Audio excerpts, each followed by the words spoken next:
Oke, di sini kita akan membahas beberapa hal, ya terutama tentang pasar faktor produksi, ya khususnya adalah labor, ya kemudian nanti ada land dan capital juga sebagai penunjang.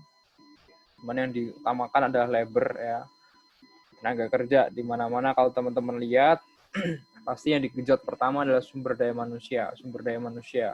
Jarang sekali ada yang menggenjot pembangunan capitalnya misalnya, atau pembangunan land-nya.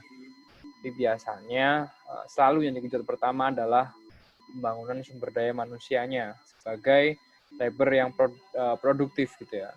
Kalau kita dengar labor mungkin kesannya lebih ke pekerja buruh gitu ya.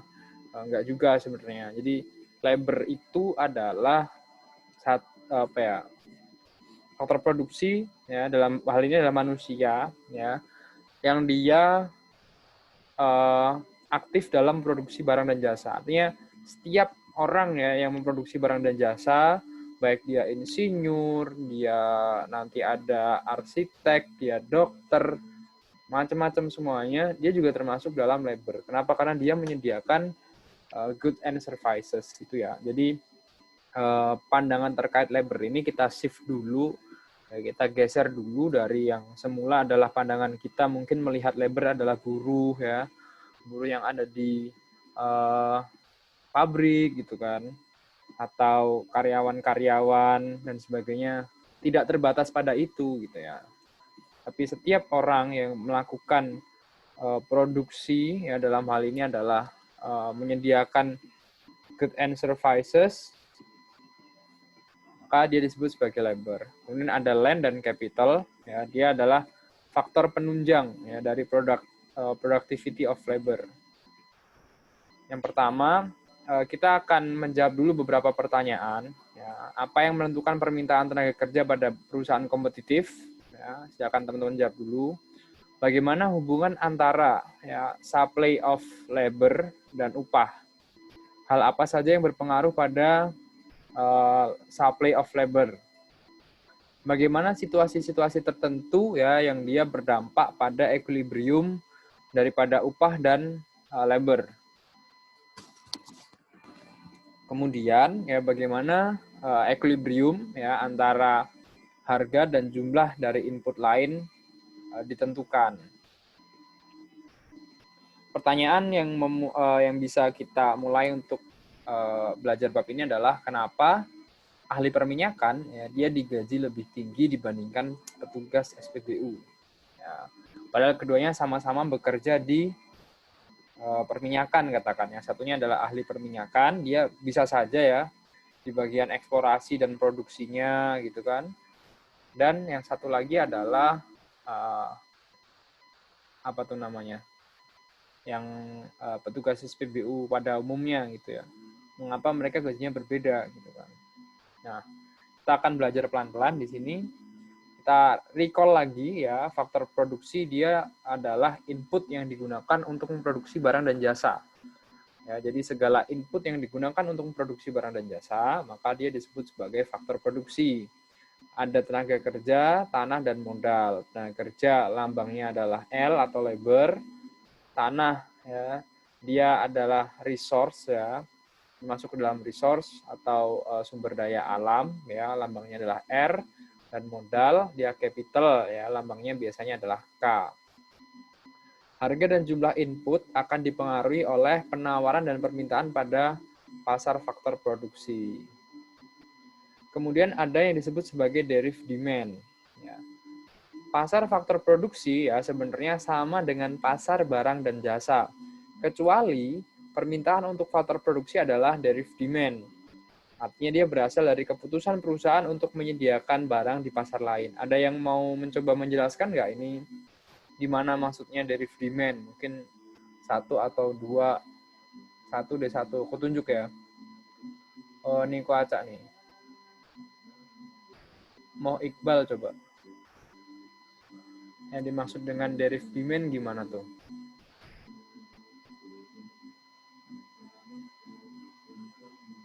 Halo?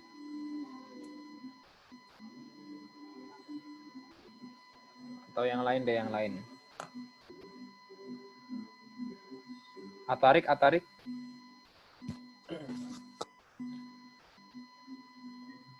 Ya Kak. Coba kalau derived demand ini kan dia kan permintaan ya. Untuk faktor produksi adalah derived demand gitu kan. Berasal dari keputusan perusahaan untuk menyediakan barang di pasar lain. Nah, itu maksudnya gimana? Coba dikasih contoh satu gitu.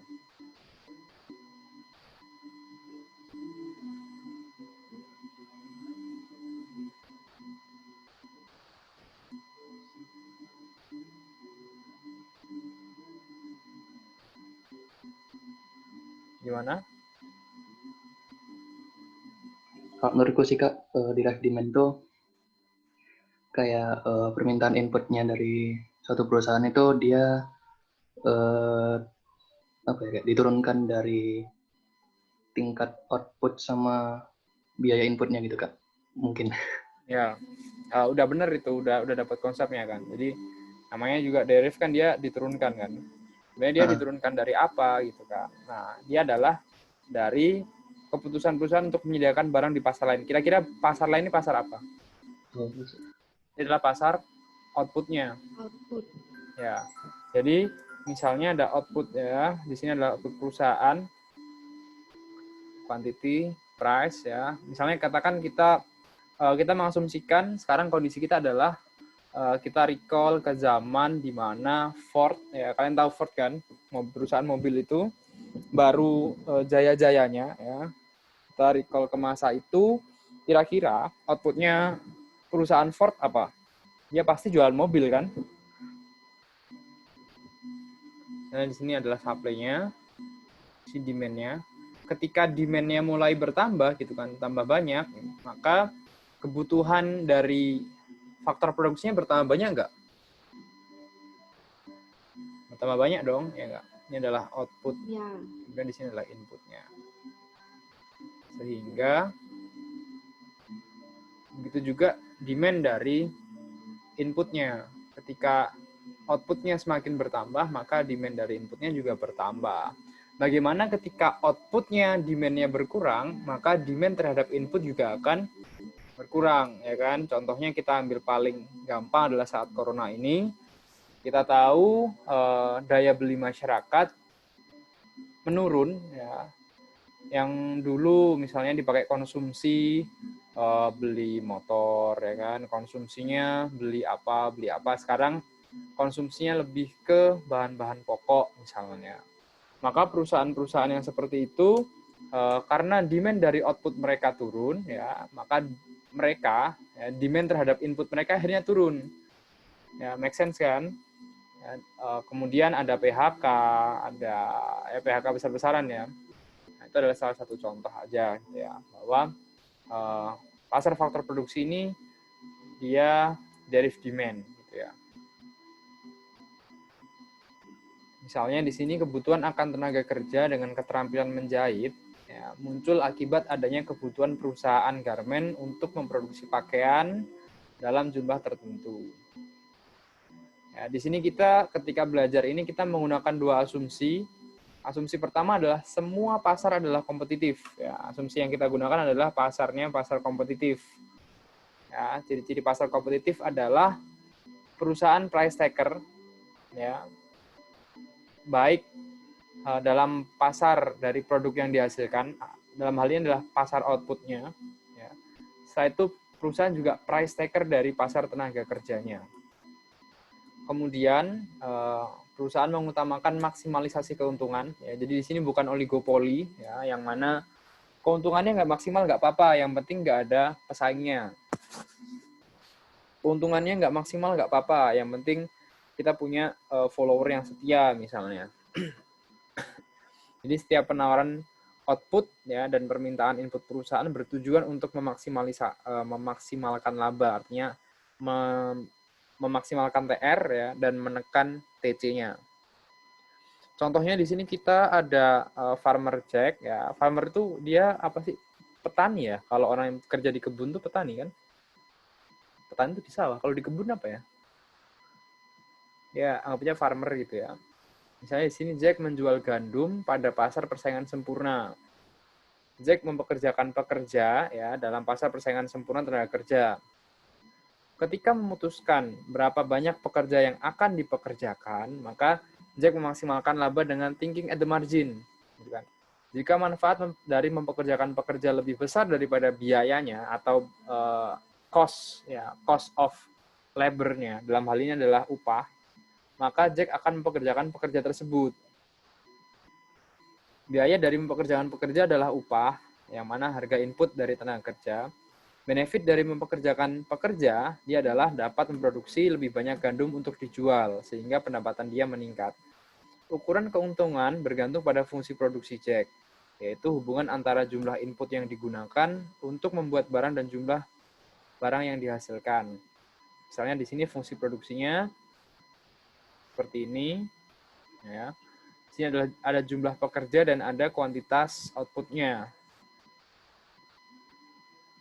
Kemudian ada marginal product of labor, ya, kenaikan output karena adanya tambahan 1 unit labor. Rumusnya adalah delta Q per delta L. Ya, ini pernah kita pelajari nggak ya? Pernah ya? Waktu isokos isokuan ya. Kemudian ada the value of marginal product. Ya, kenapa muncul the value of marginal product? Biaya dari menambah pekerja diukur ya, dalam satuan mata uang ya, atau upahnya ini kan dalam satuan mata uang. Sedangkan benefit dari menambah pekerja dia diukur dari produktivitasnya, dalam hal ini adalah banyaknya unit yang diproduksi. Maka solusinya adalah mengkonversikan MPL-nya ke mata uang, yaitu MPL-nya kita kalikan price-nya. Nanti kita dapatkan value of marginal product labor.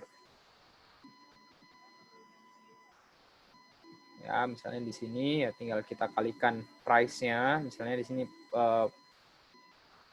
price-nya 5 berarti ya. Nah, kurva VMPL ini berbentuk downward sloping ya, disebabkan adanya diminishing marginal product. Nah, kurva VMPL ya, dia adalah demand ya, demand dari labor. Misalkan upahnya adalah di sini kenapa upahnya bisa 2.500? Ya, di sini sudah diketahui, ingat di sini adalah asumsinya pasar persaingan sempurna, jadi dia tinggal terima aja. Maka berapa pekerja yang sebaiknya dipekerjakan oleh Jack? Ya, tinggal kita lihat di equilibriumnya. Berapa? Ternyata jawabannya adalah 3. Pada L yang lebih kecil, ya, maka laba meningkat dengan menambah pekerja. Artinya ketika L-nya adalah 1 maupun 2, mending kita tambah gitu kan. Kenapa? Karena dengan menambah, ingat, marginal benefit-nya, ya, benefit menambah orang ini lebih besar daripada upah dia. Jadi VMPL-nya dia masih lebih besar daripada upahnya, daripada wages-nya gitu kan. Sehingga apa? Kalau kita tambah lagi nggak ada masalah gitu loh. Ya nggak? Sampai kita tambahnya VMPL-nya sama dengan B-nya. Aku ambil contoh nih misalnya. Di Ford ya, katakan di Ford satu pekerja ini dia mampu memproduksi 2 mobil ya.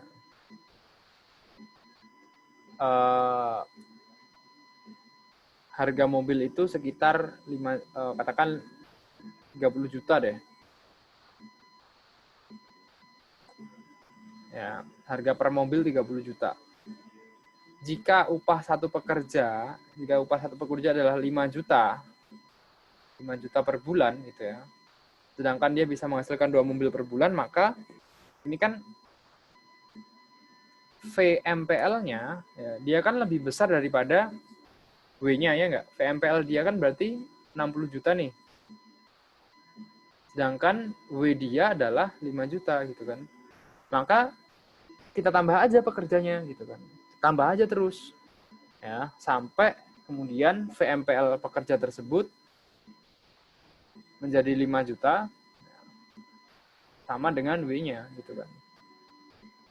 Bagaimana jika L-nya lebih besar gitu ya. Ketika L-nya lebih besar maka kita perlu mengurangi labor-nya gitu kan. Misalnya di sini ya, L-nya adalah 5 gitu kan. Lihat gajinya di sini $2.500 ya, sedangkan VMPL dia adalah 1.000. Maka untung nggak kira-kira? Ya nggak untung, jelas nggak untung gitu kan.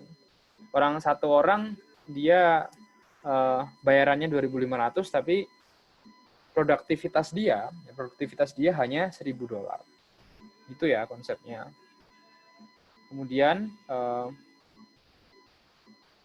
untuk setiap perusahaan kompetitif yang memaksimalkan laba, ya, maka dia akan meng-hire gitu ya, atau mempekerjakan pekerja sampai ke titik di mana VMPL sama dengan V-nya. Ya, kurva VMPL adalah kurva dari demand of labor. Apa yang bisa menggeser ya? Apa yang bisa menggeser dari permintaan tenaga kerja, gitu kan? Maka kita lihat lagi, kurva demand adalah kurva VMPL. VMPL sama dengan P dikalikan MPL. Apapun yang meningkatkan P ya, atau MPL pada setiap L akan meningkatkan VMPL dan akan menggeser kurva demand of labor ke atas. Ya, misalnya price-nya naik gitu kan. Kalau price-nya naik, VMPL sama dengan P kali MPL kan. P-nya bertambah, maka VMPL-nya juga akan bertambah. Hal-hal yang menggeser kurva permintaan tenaga kerja gitu ya. Misalnya perubahan dalam harga output, kemudian perubahan dalam teknologi, kemudian supply dari faktor produksi yang lain. Contoh, jika perusahaan mendapat banyak mesin, ya maka pekerja bisa jadi lebih produktif. MPL akan meningkat, VMPL meningkat. Ya, kenapa MPL-nya meningkat? Karena MPL adalah delta Q, ya nggak? Delta Q per delta L. Kalau ada mesin, dia produktif, maka delta Q-nya akan semakin besar. Sehingga MPL-nya akan meningkat. MPL meningkat, VMPL meningkat, maka demand tenaga kerja bergeser ke atas. Hubungan antara permintaan input dan permintaan output. Perubahan biaya dari produksi karena adanya tambahan satu unit yang dihasilkan, dia disebut sebagai marginal cost. Oke. Kemudian TC adalah total cost. Ya. Jika W adalah sekian, MPL adalah sekian. Ya. Jika Jack menambah pekerja, total cost-nya adalah sekian, ya, dan delta Q-nya adalah sekian. Maka secara umum, ya, MC atau marginal cost adalah W dibagi dengan MPL-nya atau price-nya ya kan, di sini kan sama dengan price-nya lah. Oke, untuk menghasilkan tambahan output ya maka tambah pekerja gitu kan. L meningkat sedangkan MPL turun. Menyebabkan W per MPL akan meningkat. Menyebabkan MC akan meningkat. Dengan demikian, diminishing marginal product dan kenaikan marginal cost seperti dua sisi mata uang. Aturan permintaan tenaga kerja oleh perusahaan kompetitif ya adalah P dikali MPL sama dengan W. Ya, P dikali MPL ini adalah VMPL ya, jangan bingung. Pokoknya jangan kebalik-balik. Bagi kedua sisi dengan MPL ya, atau gampangannya MPL-nya pindah ke kanan gitu aja. Maka substitusikan MC sama dengan W per MPL dari saat sebelumnya, kita dapatkan P sama dengan MC. Ya, dengan demikian, permintaan input dan penawaran output seperti dua sisi mata uang. Jadi hanya ingin menjelaskan gitu ya, bahwa price itu sebenarnya sama dengan MC-nya loh gitu. Setiap orang menghadapi trade-off ya, termasuk trade-off antara dia mau bekerja atau bersantai. Semakin banyak waktu yang individu habiskan untuk bekerja, maka semakin sedikit waktu yang dimiliki individu untuk bersantai. Biaya atas suatu, ya, cost of something is what you give up to get it, kan? Opportunity cost dari laser adalah upah, ya kan? Kenapa? Karena kalau kita santai-santai, ya sebenarnya waktu kita bisa digunakan untuk bekerja, gitu kan? Kita bekerja dapat upah. Dan di sini kita melihat kurva penawaran tenaga kerja. Oke. Nah, apabila ada kenaikan W, ya, maka individu merespon dengan mengambil sedikit waktu laser. Ya, dia santainya dikit-dikit aja, kerja lebih banyak, gitu kan. Sehingga W-nya meningkat. Ketika W meningkat, maka supply-nya akan meningkat, gitu kan.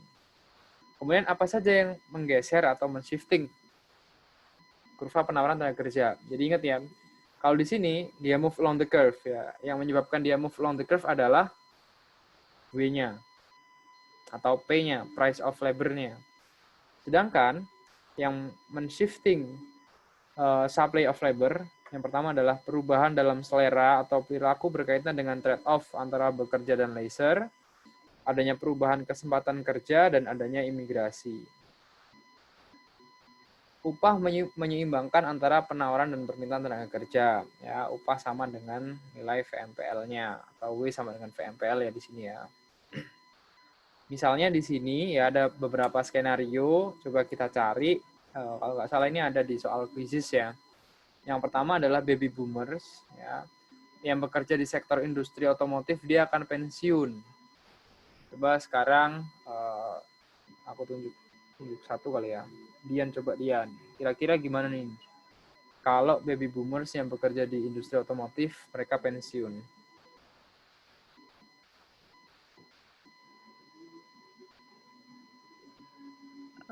Berarti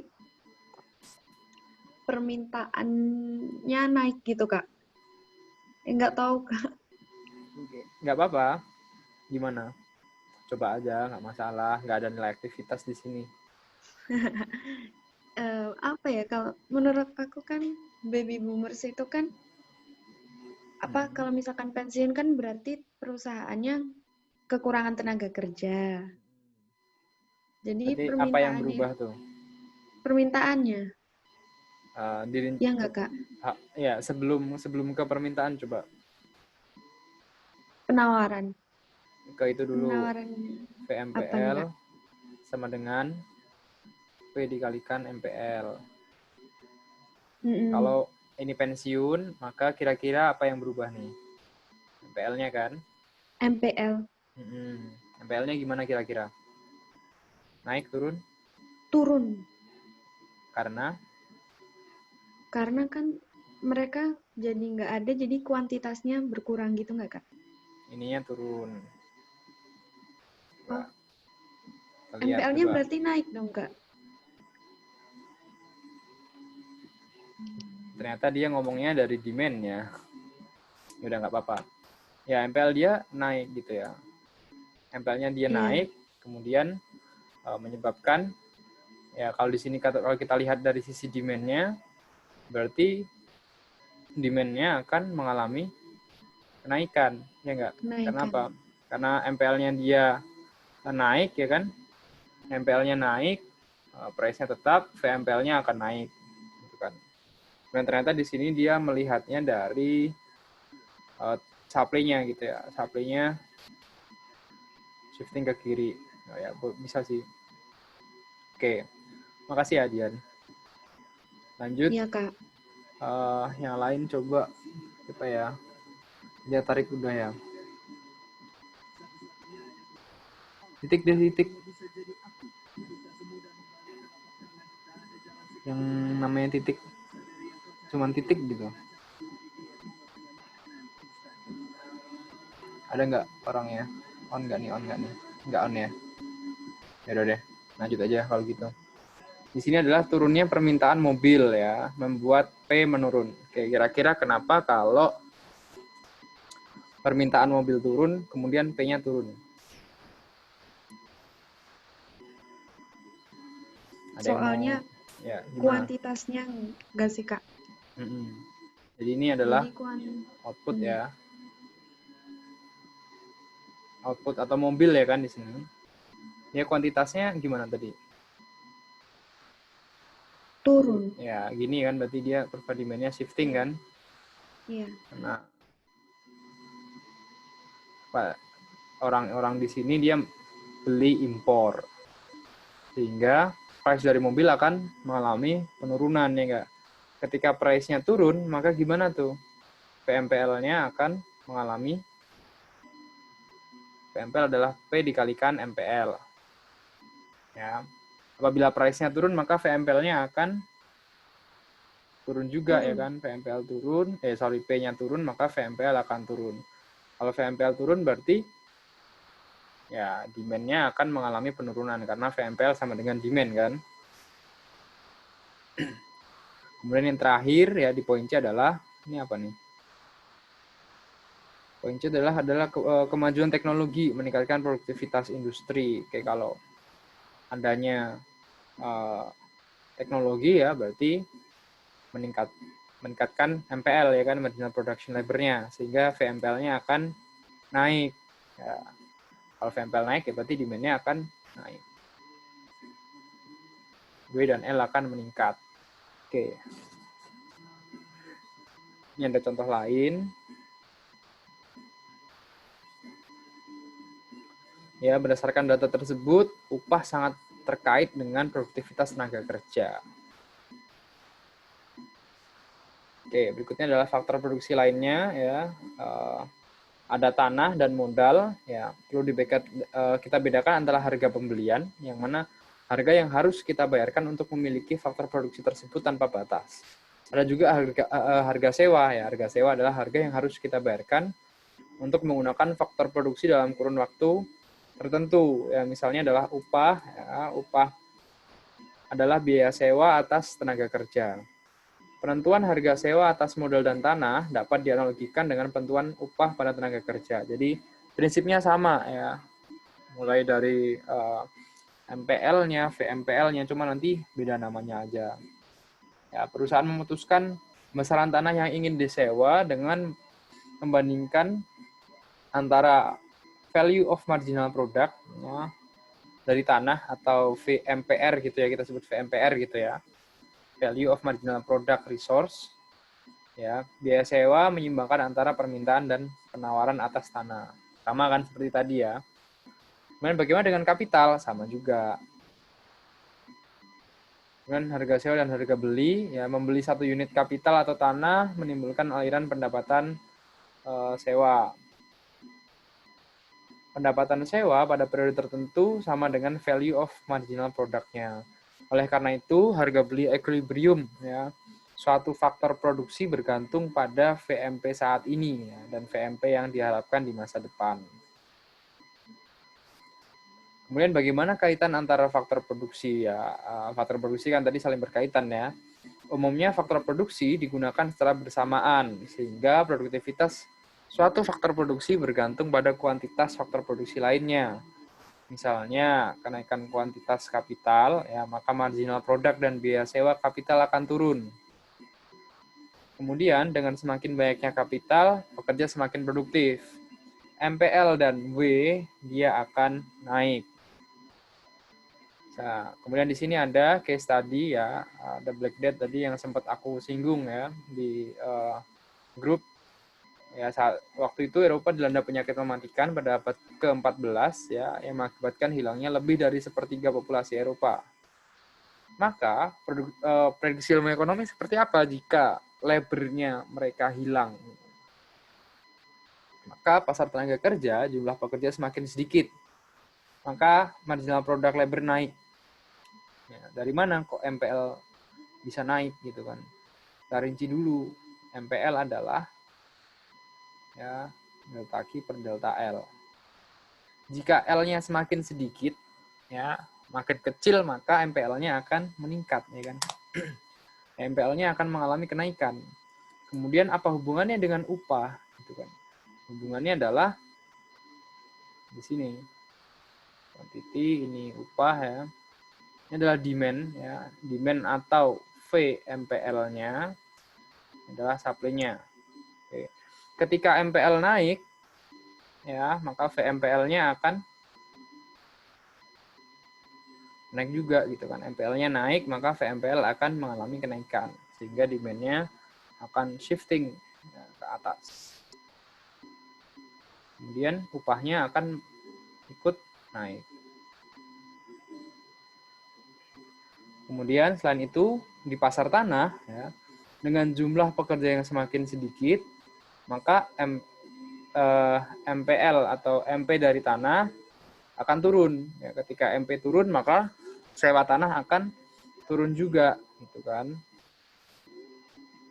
Kenyataannya adalah, bagaimana dengan kenyataannya? Kenyataannya upah meningkat 2 kali lipat, ya, berarti prediksinya benar.